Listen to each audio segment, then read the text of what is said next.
Salaried ಪರ್ಸನ್ನು ಕಳೆದ ವರ್ಷ ಏನು ಖರ್ಚು ಮಾಡ್ತಿದ್ದು ಇವತ್ತು ಏನು ಖರ್ಚು ಮಾಡಬೇಕು ಅನ್ನೋದ್ರ ಬಗ್ಗೆ ನಾವು ತಿಳುವಳಿಕೆ ತಗೋಬೇಕು.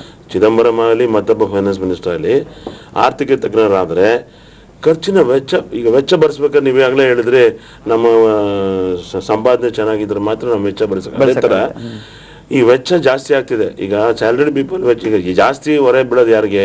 ಸ್ಯಾಲರಿಡ್ ಕ್ಲಾಸಿಗೆ. ಅದರಿಂದ ಅವ್ರನ್ನೂ ನೋಡ್ಬೇಕು. ಈಗ ಸ್ಯಾಲರಿಡ್ ಪೀಪಲ್ ಜಾಸ್ತಿ ಇದನ್ನ ಇನ್ಕಮ್ ಟ್ಯಾಕ್ಸ್ ಕಟ್ಟೋರು.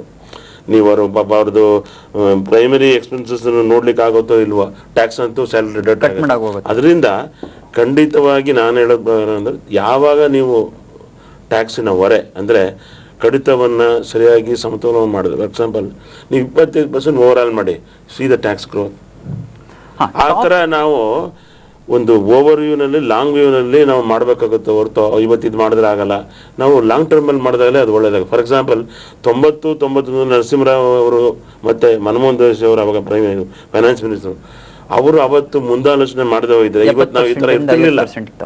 ಆಗಿದೆ, ಈ ಆಲ್ರೆಡಿ ಮೆಕ್ಯಾನಿಸಮ್ ಆಗಿದೆ, ಇಲ್ಲ ಅಂತಲ್ಲ. ನಾವೇನ್ ಮಾಡ್ಬೇಕು, ಒಂದು ಅವೇರ್ನೆಸ್ ಆಗಬೇಕು. ಮೊದಲು ಟೆಲಿಫೋನ್ ತಗೊಂಡ್ರೆ ಅವ್ರು ಇನ್ಕಮ್ ಟ್ಯಾಕ್ಸ್ ಕಟ್ಬೇಕು ಅನ್ನೋ ಒಂದು ಹಣ ಬರುತ್ತೆ, ಅದು ಹೋಯ್ತು. ಟೆಲಿಫೋನ್ ಅನ್ನೋದು, ಮೊಬೈಲ್ ಅನ್ನೋದು ಪ್ರತಿಯೊಬ್ಬ ಸಾಮಾನ್ಯ ಮನುಷ್ಯನಿಗೆ ಬೇಕಾಗ್ತದೆ.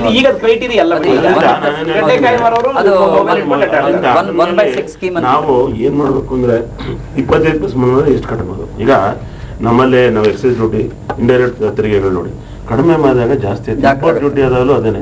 ಈಗ ನಾವು ಎರಡೂ ಕಡೆ ನೋಡ್ಬೇಕಲ್ಲ, ಆರ್ಥಿಕ ದೃಷ್ಟಿಯಿಂದ ನೋಡ್ಬೇಕು, ನಮ್ಮ ದೇಶದ ಬೆಳವಣಿಗೆ ನೋಡ್ಬೇಕು, ಇತರ ದೇಶಗಳ ಜೊತೆ ನಾವು ಎಷ್ಟರ ಮಟ್ಟಿಗೆ ಕಾಂಪಿಟೇಟಿವ್ ಆಗಿದ್ದೀವಿ ಅನ್ನೋದು ನೋಡ್ಬೇಕು. ಈ ನಮ್ಮ ಇನ್ಕಮ್ ಟ್ಯಾಕ್ಸ್ ಡೆಟ್ ಅಂದ್ರೆ ಪೇಮೆಂಟ್ ಮಾಡ್ತಾ ಇರೋದು ಜಾಸ್ತಿ ಆಗ್ತದೆ. ಯಾವಾಗ ಅಂದ್ರೆ ಒಂದು ಜನಗಳಿಗೆ ನಾವು ಯಾಕೆ ಇನ್ಕಮ್ ಟ್ಯಾಕ್ಸ್ ಕೊಡ್ಬೇಕು ಅನ್ನೋ ಒಂದು ಮನವರಿಕೆ ಮಾಡ್ತಾ ಇದ್ದೀವಿ.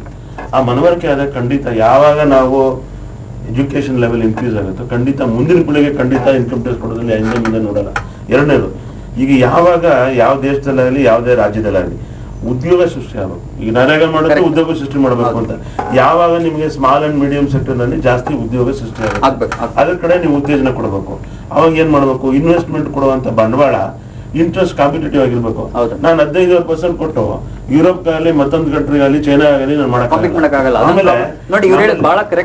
ಎಕ್ಸೈಸ್ ಡ್ಯೂಟಿ ನಿನ್ನೆವರೆಗೂ ನಮ್ಗೆ ಮಾಹಿತಿ ಇದ್ದಿದ್ದು ಒಂದು ಸ್ವಲ್ಪ ಏರಿಕೆ ಇರುತ್ತೆ ಅಂತ, ಬಟ್ ಅದು ಅವರು ಮಾಡಿಲ್ಲ.